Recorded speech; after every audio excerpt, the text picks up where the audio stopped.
here is a glimpse of Christmas 1939 in Prince Edward Island.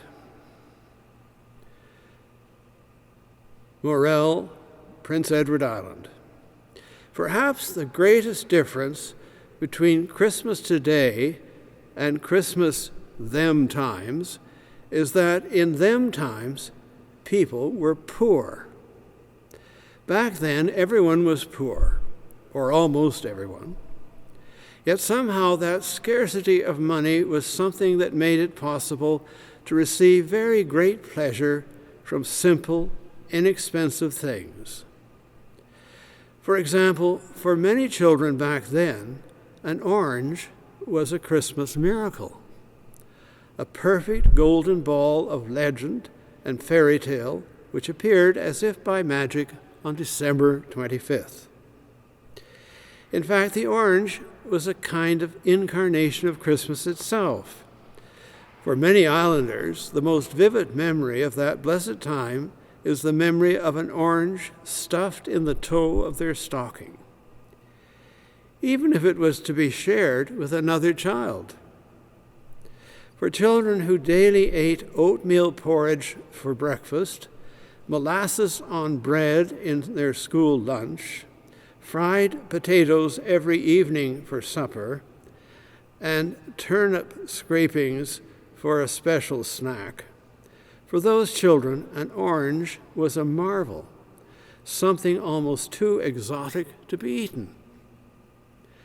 One woman confessed she kept her orange in a drawer for a week after Christmas. She would go to her hiding place and take out the orange to fondle it and smell it and anticipate the pleasure which was to come. Eventually, it had to be eaten, deliberately, unhurriedly, ceremoniously, and gratefully, piece by piece, and the peeling, too. It was all eaten, and it was all good. When it was gone, all that remained was the hope that there might be another Christmas, and if God would be good, another orange.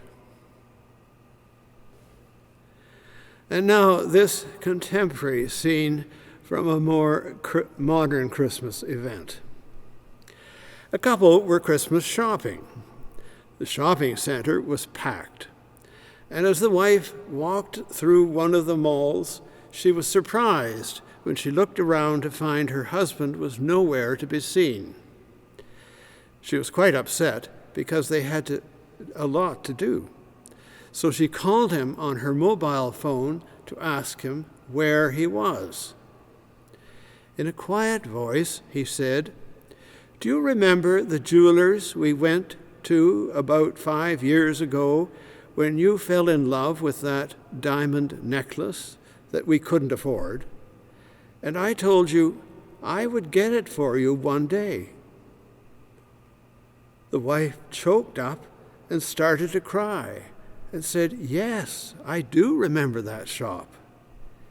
He replied, "Well, I'm in the pub next door."